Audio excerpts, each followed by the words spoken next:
नमस्कार, the red mic में आपका स्वागत है। हम युवाओं के लिए खासकर तमाम अपने रेड माइक में युवाओं से जुड़े मुद्दों पर चर्चा करते रहते हैं, खासकर वो बच्चे जो युवा हैं और कुछ करना चाहते हैं।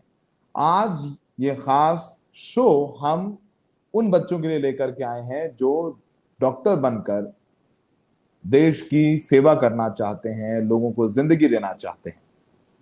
रविवार को नीट पीजी का एग्जाम खत्म हुआ है।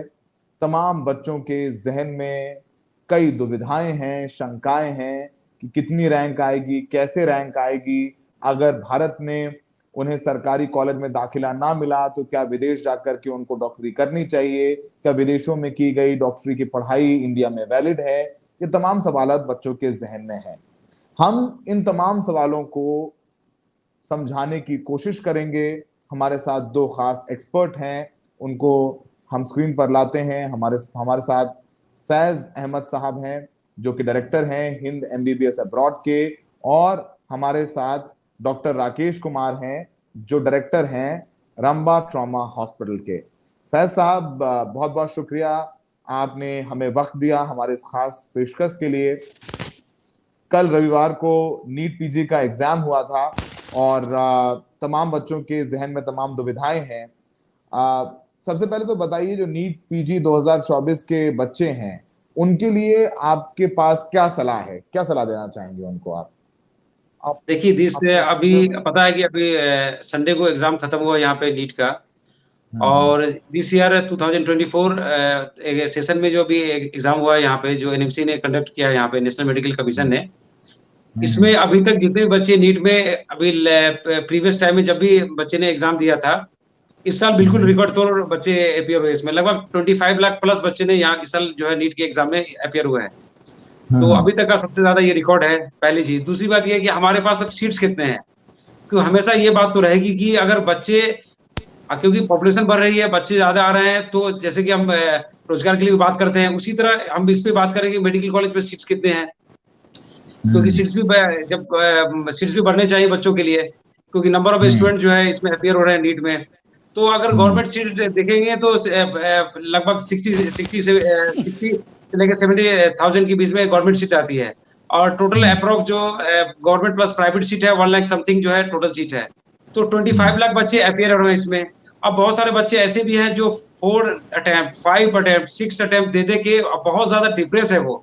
अब हमेशा आप सुनते होंगे कि वहां पे कोटा में बच्चे ने सुसाइड कर लिया एलएन में, और दूसरे रेजोनेंस में, या और बहुत सारे इंस्टीट्यूट वगैरह में देखते होंगे, क्योंकि उनपे बहुत ज्यादा मेंटली और बहुत ज्यादा प्रेशर उनपे है।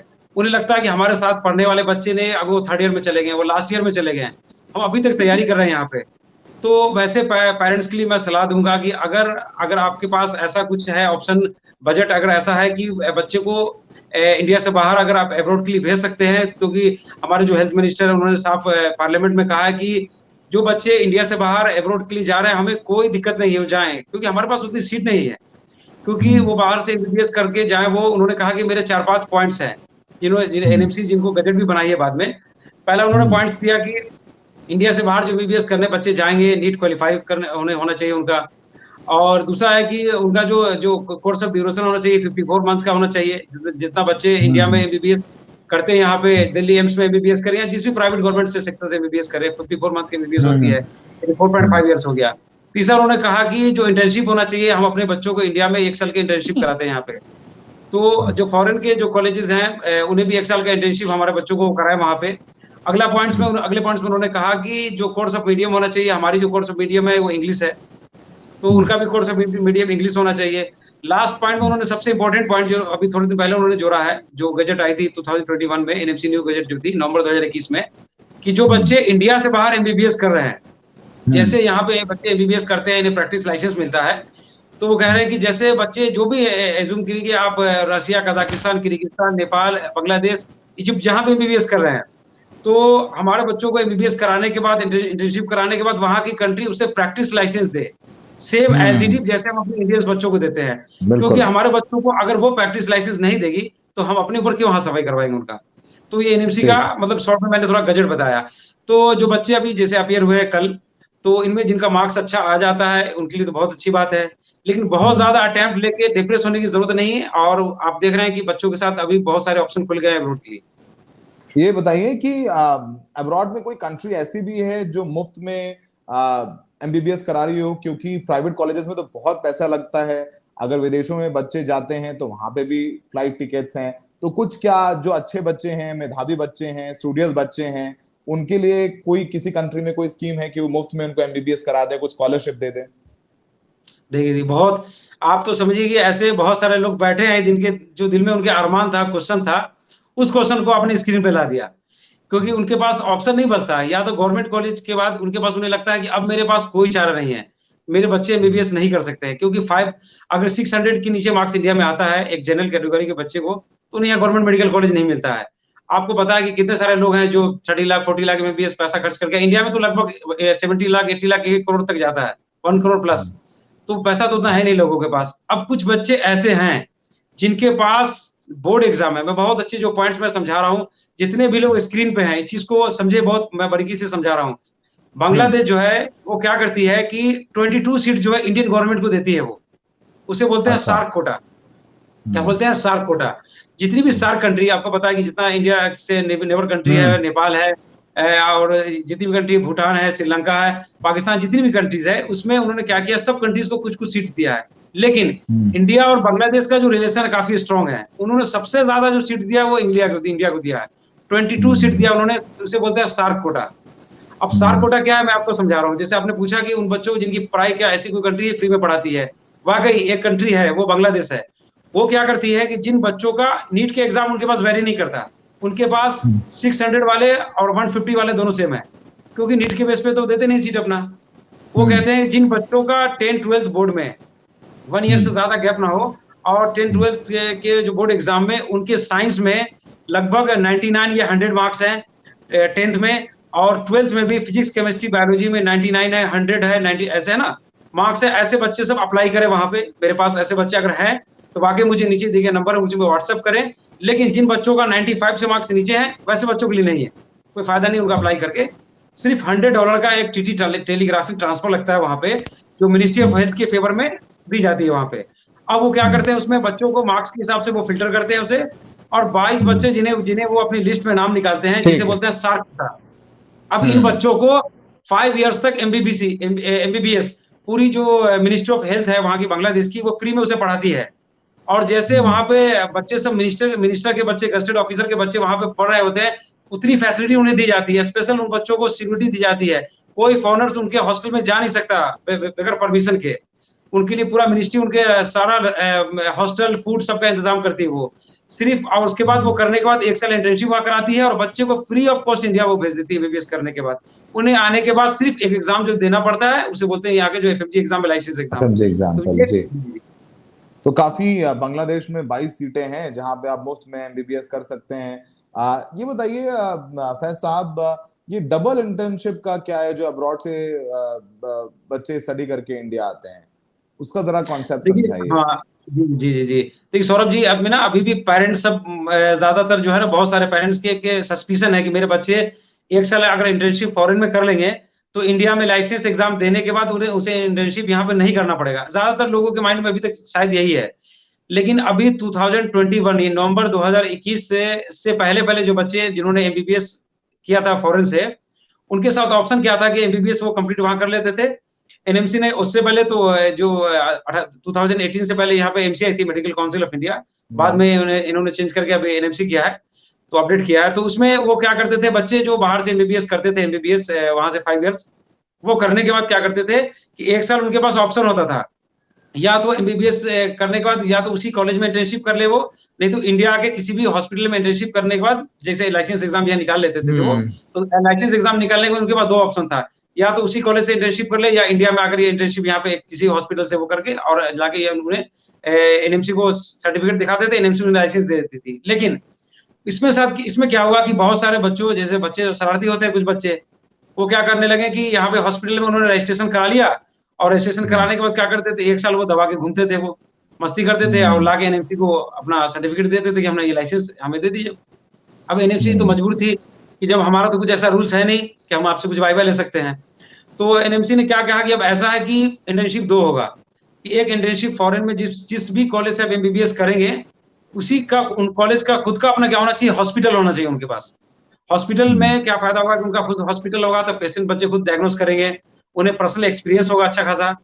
दूसरा फायदा ये होगा कि उनको ये भी पता चलेगा कि उनके पास हॉस्पिटल है कि नहीं। जैसे बहुत सारी कंट्री आप देखते हैं किर्गिस्तान वगैरह में है, या रशिया में या उज्बेकिस्तान में, उनके पास हॉस्पिटल है ही नहीं। एक हॉस्पिटल है, 4-4 5-5 कॉलेज मिलके उसी हॉस्पिटल से उन्होंने क्या किया है, टाइप किया हुआ है। तो ऐसे कॉलेज से एमबीबीएस करना बिल्कुल मतलब सही नहीं है, बेकार है वो। एनएमसी गैजेट के अगेंस्ट है ये। तो एनएमसी ने कहा कि आप जिस भी फॉरेन के मेडिकल कॉलेज से एमबीबीएस करेंगे, वहां की हॉस्पिटल में आपको 1 साल इंटर्नशिप करना पड़ेगा। फिर आकर आप आएंगे इंडिया में, आपको लाइसेंस का एग्जाम निकालने के बाद यहाँ पर लाइसेंस आप निकाल लेंगे, फिर आपको यहाँ पे 1 साल इंटर्नशिप यहाँ के हॉस्पिटल में भी करनी पड़ेगी आपको, और करने के बाद तब आपको लाइसेंस मिलेगी यहाँ पे। तो ये डबल इंटर्नशिप का इशू था। लेकिन इसमें अब फिर ये बच्चों ने कुछ और गड़बड़ किया। फिर ये इंटर्नशिप क्या करते थे, इंटर्नशिप में वहां भी घपला करते थे और इंडिया में भी इंटर्नशिप पे आके घपला करते थे ये। अब एनएमसी ने एक नया प्रपोजल लाया है 2024 में, आपने सुना होगा कि नेक्स्ट नेशनल एग्जिट टेस्ट ला रही है गवर्नमेंट, जिसका लगभग उन्होंने फॉर्मूला वगैरह जितना उन्हें लाना था, गजट वगैरह रेडी है वो। और 2024 में जो बच्चे जिन्होंने नीट एग्जाम दिया है, अब ये जो अब्रॉड जाएंगे, तो सिर्फ बच्चे कुछ इस तरह से मतलब कर रहे थे, इंटर्नशिप अच्छे से नहीं कर रहे थे, तो इनके लिए गवर्नमेंट ने क्या किया कि एफएमजी एग्जाम को थोड़ा सा उन्होंने अपडेट कर दिया। क्या किया, नेक्स्ट 1 और नेक्स्ट 2 कर दिया। अब उसमें अपडेट क्या हुआ कि नेक्स्ट 1 जो एग्जाम था, जो एफएमजी एग्जाम था, उसे उन्होंने नेक्स्ट 1 कर दिया। क्योंकि जैसे एफएमजी के एग्जाम लेती थी, सेम एज इट वो नेक्स्ट 1 का एग्जाम होगा। अब बच्चे फॉरेन से भी एक साल इंटर्नशिप करके आ गए इंडिया में। अब इंडिया में जैसे नेक्स्ट 1 का उन्होंने एग्जाम दिया, अब उन्होंने अब ये क्या करेंगे, यहाँ पे एनएमसी से उनके मार्क्स के जैसा उनका स्कोर आएगा, वो स्कोर के हिसाब से उन्हें क्या करेगी, वो प्रोवाइड करेगी, हॉस्पिटल करेगी। उनका ज्यादा अच्छा स्कोर आया है तो उनके अपने जो लोकल उनके सिटी उनका होगा, स्टेट होगा, वहां पे उन्हें गवर्नमेंट हॉस्पिटल मिल जाएगा। अगर उससे कम मार्क्स होगा तो दूसरी जगह उन्हें भेजा जाएगा। अब दूसरी चीज है नेक्स्ट 2 क्या है, अब वो क्या करेंगे, बच्चों को 1 साल इंटर्नशिप करने बच्चे जब जाएंगे उस हॉस्पिटल में, तब वहां पे पूरा समझिए कि बच्चे पीएचडी के अपना पूरा थीसिस कैसे लिखते हैं वो, तो उन्होंने क्या करें, वो बच्चे क्या करेंगे, 1 साल पूरे कंप्लीट वो इंटर्नशिप करेंगे वहां पे। इंटर्नशिप करने के बाद वो उसे रोटेशन इंटर्नशिप होगा, और फिर एनएमसी क्या करेगी, उस इंटर्नशिप उस पे वाइवा लेगी वो। इससे नेक्स्ट 2 का नाम रखा गया है, ताकि किसी तरह जो अपनी एनएमसी है ये चाहती है जो डॉक्टर हमारे हैं, चाहे फॉरेन से हो या इंडिया से हो, बिल्कुल क्वालिफाइड एक अच्छे डॉक्टर निकले। ये डबल इंटर्नशिप। हमारे साथ डॉक्टर राकेश भी हैं। डॉक्टर राकेश, हमने देखा है कि पहले भारत से तमाम बच्चे जो हैं वो रशिया जाते थे डॉक्टरी पढ़ने के लिए, और अभी भी क्या रशिया ज्यादा जा रहे हैं, लेकिन अभी देखा है कि इजिप्ट में, नेपाल में, बांग्लादेश भी काफी बच्चे जाते हैं। तो अब क्या सजेस्ट करेंगे बच्चों को जो आपको देख रहे हैं इस वक्त, कि वो रशिया जाकर के डॉक्टरी पढ़ें या फिर वो इजिप्ट, बांग्लादेश, नेपाल कंसीडर कर सकते हैं? डॉक्टर राकेश।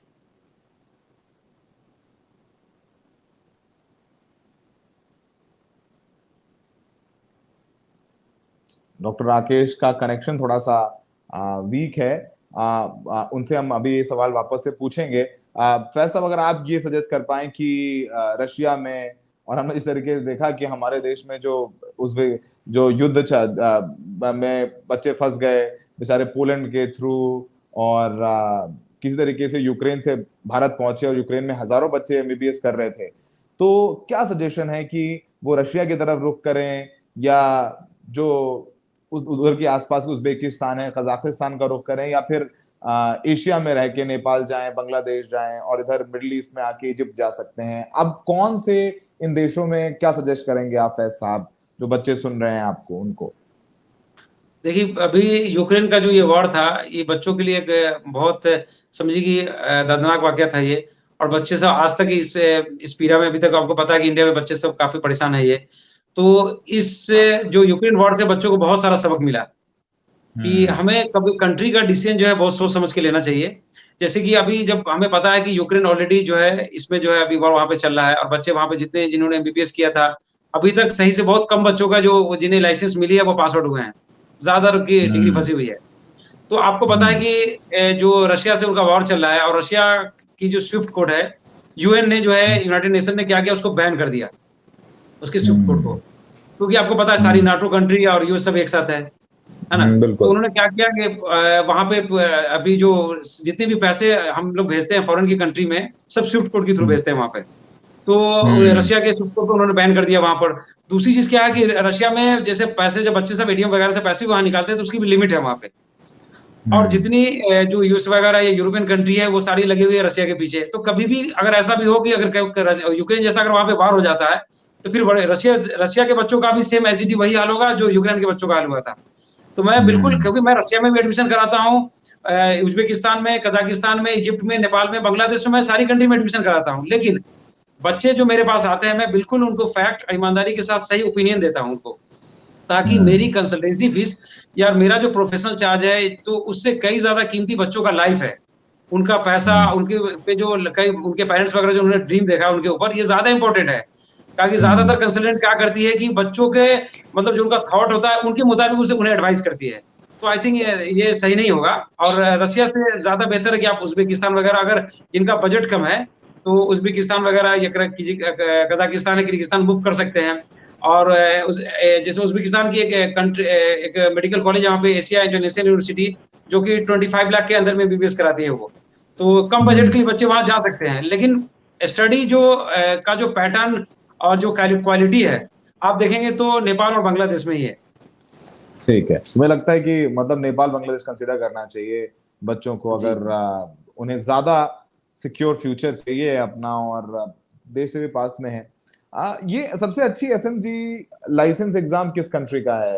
एफएमजी किस देश का ज्यादा बेहतर है, अगर हम तुलना करें जो बाहर देशों में पढ़ने जाते हैं बच्चे, उन तमाम देशों का जिनका आपने बताया, रशिया है, यूक्रेन है, Uzbekistan, Kazakhstan, Nepal, Bangladesh, Egypt बहुत जा रहे हैं बच्चे पढ़ने के लिए, श्रीलंका भी जा रहे हैं, तो इन देशों में कौन सा देश का एसएमजी लाइसेंस एग्जाम सबसे सीख है? देखिए ये क्वेश्चन ना हर पेरेंट्स के और बच्चों के स्टूडेंट के ज़हन में बिल्कुल बना हुआ है। मतलब सेम है ये क्वेश्चन।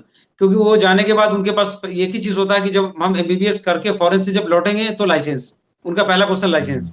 तो वही चीज़ आपने पूछा, तो अच्छा क्वेश्चन है ये, क्योंकि बच्चे जब इतना पैसा खर्च करेंगे, इतना अपना टाइम वहाँ पे लगाएँगे, वो मेहनत लगाएँगे, पेरेंट्स जो इतना वक़्त पैसा उन्हें वहाँ भेजते हैं वो, तो उनका एक ही उनका टारगेट होता है कि बच्चे हमारे लाइसेंस निकाल के और इंडिया में जितने भी डॉक्टर हैं सेम एज़ इट इज़ उनका जो है उनकी डिग्री हो हम्म। जाए। तो गवर्नमेंट हम्म। ने तो बिल्कुल इंसाफ से काम लिया इसमें कि उनकी डिग्री, इनकी डिग्री में कोई फ़र्क नहीं किया उन्होंने। लेकिन उन्हें एक बीच में यही लाइसेंस का एग्ज़ाम, जैसे आपने पूछा एफएमजी का जो हाईएस्ट पासिंग रेशियो किस कंट्री का है। तो आप हम्म। देखेंगे, आप नेट पे खुद गूगल पे सर्च करेंगे, गूगल तो सब कुछ वहाँ पे आपको बता देगा। आप देखेंगे हाईएस्ट पासिंग रेशियो आप सर्च करेंगे, the top one is the Bangladesh. तो रीज़न क्या है कि हम्म। बांग्लादेश से जो आप यूएस कंट्री है, यूएस है, यूरोपियन के कंट्री है, रशिया है, तो ये सब कंट्री को छोड़कर बांग्लादेश के बच्चे टॉप 1 पे क्यों जा रहे हैं? तो ये क्वेश्चन तो बनता ही है कि पहले फिलीपींस में थोड़ा इनका टक्कर था, लेकिन फिलीपींस में बच्चे अब नहीं जा रहे हैं क्योंकि उनका थोड़ा एक अलग इश्यू हो गया, क्योंकि एमबीबीएस वो 4.5 ईयर से कम कराती थी वो। तो अभी बांग्लादेश का जैसे एफएमजी सबसे पूरे वर्ल्ड में टॉप 1 रैंकिंग पे आती है उसकी एफएमजी। अच्छा, ये बताइए, बांग्लादेश, मतलब ये एक आम सवाल है जो मैं पूछना चाहता हूँ, थोड़ा लोगों को लग सकता है। राकेश जी, आपको आवाज आ रही है हमारी?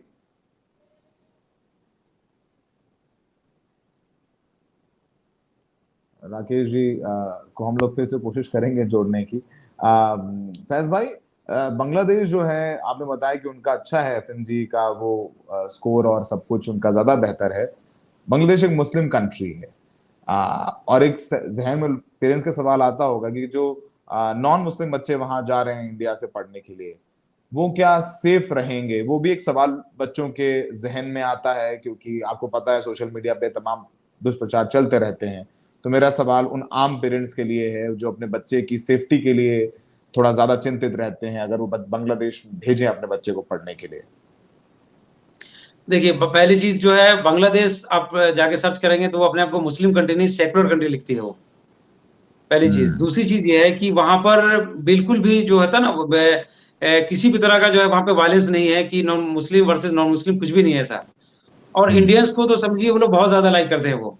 क्योंकि उन्हें पता है कि हम्म। वो, जैसे किसी हमारा ड्रीम होता है कि हम कभी यूएस घूम के आएँ, तो उन लोगों की ड्रीम होती है कि हम इंडिया आएँ, ताजमहल घूम के जाएँ। जब मैं कभी भी हम्म। बांग्ला वहाँ जाता हूँ मैं, और भी कंट्री में, कितनी सारी कंट्री में मैं गया, लेकिन किसी बांग्लादेशी से मैं पूछता हूँ, तो वो सिर्फ़ ताजमहल के बारे में पूछते हैं वो। हम्म। तो इंडियंस इंडियंस जितने भी हैं वहाँ बच्चे, वहाँ पे बिल्कुल सेफ हैं।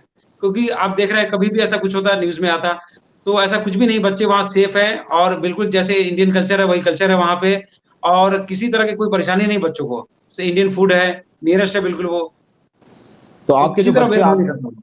जो आपने कुछ बच्चे अगर उनका वहां बांग्लादेश में दाखिला कराया है, जो हिंदू बच्चे हैं, उनका क्या अनुभव रहा है अब तक का? वो ठीक बहुत हैं बहुत अच्छा। उनका? पेरेंट्स पेरेंट्स वगैरह जब वहां पे पहुंचे, वो खुद कहते हैं कि मैं जाऊंगा वहां पे, खुद बच्चों को अपने हाथ से छोड़ूंगा वहां पे, मैं देखना चाहता हूँ कि क्या कैसा माहौल है। बहुत सारे पेरेंट्स तो पहले जाना चाहते हैं, वो जाते हैं वहां पे, विजिट करके आते हैं, तब वो एडमिशन लेते हैं। वो कहने कि नहीं, हमने जैसा हमारे जहन में था वो बिल्कुल साफ हो चुका वहां जाने के बाद। क्योंकि वो जाते हैं, वहां पहुंचते हैं, देखते हैं कि ग्राउंड में देखते हैं कि बिल्कुल पीस है उस कंट्री में। क्योंकि वो कंट्री हम्म। जो है हिंदू मुस्लिम में नहीं लगी हुई है, वो कंट्री लगी हुई है डेवलपमेंट में लगी हुई है। और हाँ, डेवलपमेंट काफी लगी हुई तो वो सब नजर सामने है, अभी सब कुछ दिख रहा है आपको काफी वहां पे। काफी टेक्सटाइल इंडस्ट्री भी बांग्लादेश शिफ्ट हुआ है, जूट इंडस्ट्री है। तो बांग्लादेश का जीडीपी ग्रोथ रेट काफी बेहतर हुआ है पिछले कुछ सालों में, ये भी एक जितनी बात है, जो जितनी फैक्ट भी है। यूरोप की, सौरभ जी, यूरोप की जितनी भी बड़ी बड़ी कंट्री गारमेंट्स की कंपनी है, आप यूएस, हम्म। जितनी भी बेनेटॉन और जितनी भी आप यूएस पोल है, जितनी बड़ी बड़ी कंपनी सब है, लेवाइस, जितनी, ये सब बांग्लादेश के ढाका के गाजीपुर में इनकी गारमेंट्स की पूरी फैक्ट्री बड़ी हुई है। अब ये लोग बहुत बच्चे सेफ हैं, बहुत खुश है वहां पे, अच्छे से रह रहे हैं, पढ़ाई कर रहे हैं, इंडिया में आके लाइसेंस ले रहे हैं यहाँ पे। सबसे अच्छा पेशेंट फ्लो किस कंट्री का है, फैज साहब? देखिए, पेशेंट फ्लो इसमें जैसे कई सारे कंट्री को आप रखते हैं, जैसे इजिप्ट है, रशिया है, बांग्लादेश है, नेपाल है। तो इसमें क्या है कि पॉपुलेशन के हिसाब से, जितना पॉपुलेशन कंट्री की होगी वैसा ही पेशेंट फ्लो होगा। क्योंकि आप हॉस्पिटल तो अच्छा बना सकते हैं, है ना, फैकल्टी अच्छी बड़ी बड़ी बना सकते हैं, लेकिन पेशेंट खरीद के नहीं ला सकते कहीं से आप, या पेशेंट को क्या कर सकते हैं, वहां पे बिल्डिंग की तरफ खड़ा नहीं कर सकते हैं वो। पेशेंट तो समझिए कि या तो कंट्री की आबादी के हिसाब से आपके पास आएगी, और दूसरी क्या है, आपकी क्वालिटी के हिसाब से आएगी। इसमें दो चीज है, जब हॉस्पिटल की अच्छी क्वालिटी होगी तो पेशेंट आएगा, और कंट्री में ज्यादा पॉपुलेशन होगी तो नंबर ऑफ क्या होंगे वहां पे, पेशेंट होंगे। तो आपको पता है कि वर्ल्ड की सबसे ज्यादा हाई पॉपुलेशन डेंसिटी जो है, जो कंट्री, वो कौन सी कंट्री है? बांग्लादेश है, बांग्लादेश है टॉप वन सबसे पे, ज्यादा आंसर। बांग्लादेश है, नो डाउट। दूसरी बात यह है कि अभी जैसे इजिप्ट के बहुत सारे बच्चे जो चाहते हैं कि यूएस असेंबली का एग्जाम देकर वहां पे यूएस वगैरह में, यूरोप में सेटल होना चाहते हैं, तो उनके लिए जो इजिप्ट है, ये भी एक बेहतर बेस्ट ऑप्शन है ये। क्योंकि ठीक है। वहां पे, लेकिन वहां पे यूएस असेंबली का एग्जाम देके इजिप्ट में बच्चे कोविड के बाद जाने शुरू हो गए वहां पे, तो इजिप्ट भी एक अच्छा ऑप्शन है वहां पे। ठीक है, राकेश जी, आपको आवाज आ रही है? डॉक्टर राकेश, क्या सुन पा रहे हैं आप हमें?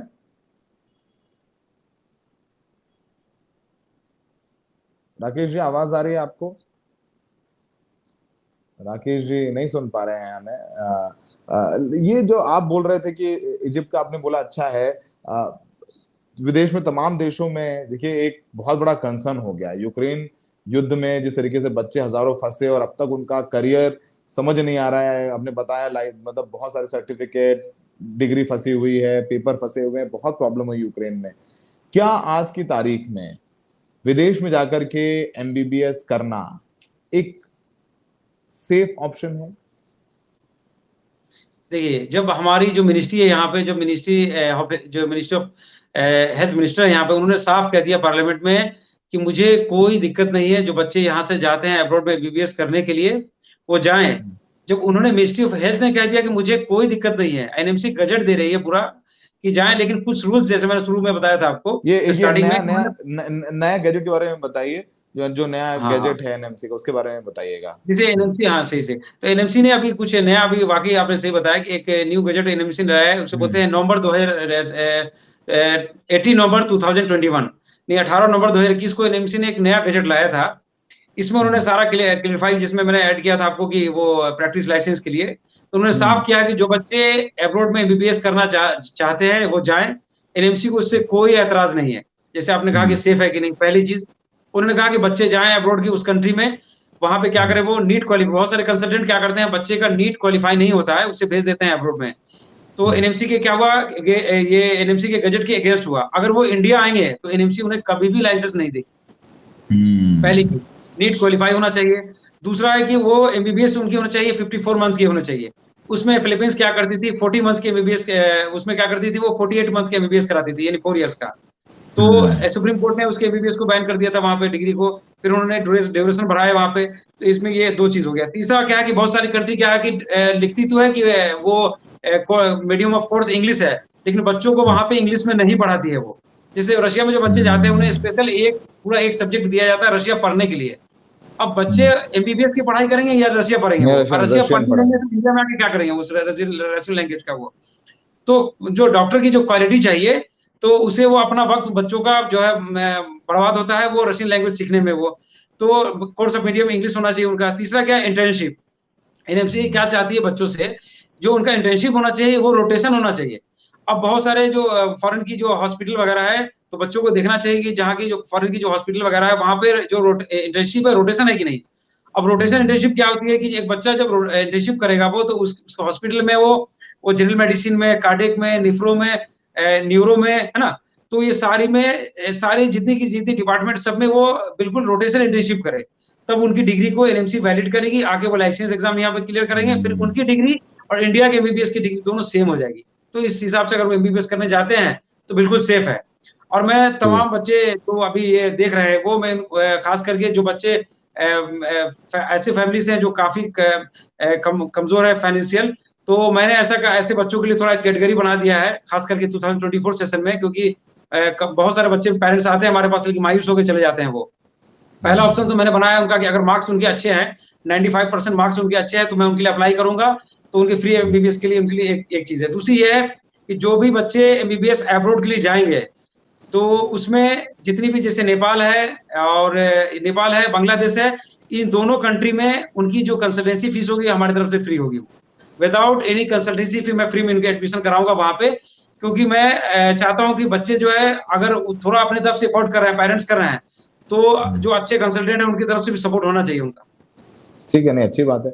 आप कौन कौन से देशों में एडमिशन करवाते हैं? जैसे मैं जितनी का उज्बेकिस्तान है, कजाकिस्तान है, किर्गिस्तान है, नेपाल है, बांग्लादेश है, इजिप्ट है, ये जितनी भी कंट्री है, जॉर्जिया वगैरह, सारे में एडमिशन कराता हूं मैं। लेकिन इसमें भी जो अच्छी अच्छी यूनिवर्सिटी है, जिन एनएमसी से एफिलेटेड है, डब्ल्यूएचओ से एफिलेटेड है, जिनकी खुद की हॉस्पिटल है, मैं वैसे हॉस्पिटल कॉलेज, मेडिकल कॉलेज में बच्चों को एडवाइस करता हूँ। ज्यादातर लोग क्या करते हैं कि बच्चे जिस कॉलेज के बारे में उन्हें आके बताते हैं कि मुझे इस कॉलेज में एडमिशन लेना है, उसी कॉलेज को अच्छा कह के उसे एडमिशन करा देते हैं। लेकिन ये बिल्कुल भी ऐसा नहीं होना चाहिए, क्योंकि बच्चे के साथ ये आई थिंक बहुत बड़ा धोखा है ये। उन्हें वो चीज बताना चाहिए जो उनके लिए बेहतर है। क्योंकि बच्चे जो ठीक आते है। हैं आपके पास, तो वो बच्चे क्या होते हैं, समझिए वो मैच्योर नहीं होते हैं, 18 ईयर्स 19 ईयर्स के बच्चे होते हैं। और पेरेंट्स वगैरह को भी वो डार्कनेस में रख के बच्चों के साथ वो धोखा करते हैं ज्यादातर कंसल्टेंट वगैरह। ठीक है। एक आखिरी सवाल आपसे। तमाम बच्चों की अच्छी रैंक नहीं आई, क्वालिफाई नहीं कर पाए, थोड़ा मायूस हो गए, उनको आप क्या सलाह देंगे? देखिए आपको बताऊंगा, एक इंग्लिश में जो सेंटेंस है, लेवर नेवर गोज इवन, यानी मेहनत कभी भी बर्बाद नहीं जाता। Hard working with right direction. कहीं ना कहीं आपके मेहनत में कोई चूक तो हुई होगी। तो आप जो आपने मेहनत किया था, ऐसा तो नहीं है कि ये मेहनत आपका लास्ट था। तो उनके लिए यही है कि अगर उनके मार्क्स अच्छे आ रहे हैं, वो 400 प्लस आ रहे हैं, 500 प्लस मार्क्स उनके आ रहे हैं, तो उन्हें चांस लेना चाहिए। अगर उसके बाद उन्हें लग रहा है कि नहीं, अगर मेरे पास ऐसा फाइनेंशियल बजट है हमारे पास, तो वैसे बच्चों को बहुत ज्यादा चांस नहीं लेकर उन्हें अब्रॉड में एडमिशन लेकर और लाइसेंस यहाँ के लिए, ऐसे बच्चों के लिए जो जिनकी नीट में 400 प्लस मार्क्स आ रहे हैं, ऐसे बच्चों के लिए एफएमसी की एग्जाम कुछ भी नहीं है। फर्स्ट टू सेकंड अटेम्प्ट में वो आसानी से यहाँ पे नीट का एग्जाम निकाल लेंगे वो। तो वैसे बच्चों को जिनकी फाइनेंशियल स्ट्रांग है, वो जाकर एमबीबीएस अब्रॉड से एमबीबीएस करें वो, और आकर यहाँ पे लाइसेंस ले। और जिनकी फाइनेंशियल कमजोर है, उनको अगर मार्क्स अच्छे हैं, तो मैंने बताया इस तरह से एडमिशन उनकी हो जाएगी। और जिनके बिल्कुल फाइनेंशियल वीक हैं वो, तो वो मेहनत करें। और मैंने आपको बताया, लेवर नेवर गोज इवन, मेहनत कभी भी बर्बाद नहीं जाता। आप फिर से मेहनत करें, आप जरूर कामयाब होंगे। ठीक है फैज साहब, बहुत बहुत शुक्रिया। आपने हमारे तमाम सवालों का जवाब दिया है, और हमने कोशिश करी आपसे तमाम जो डाउट्स आते हैं आम बच्चों के जहन में वो क्लियर करवाएं। तो आपके हिसाब से मुझे लगता है जो बातचीत हुई उसमें बांग्लादेश एक अच्छा विकल्प है इन बच्चों के लिए। आप देखते हैं कि आगे नतीजे क्या रहते हैं, और जैसा फैज साहब ने कहा कि मायूस होने की ज़रूरत नहीं है। हमारे देश में बच्चे बहुत ज़्यादा तादाद में अपेयर होते हैं, तो विदेशों में जाकर के आप एमबीबीएस कर सकते हैं। थैंक यू फैज साहब, हमसे जुड़ने के लिए बहुत बहुत बहुत शुक्रिया बहुत आपका। शुक्रिया। Thank you.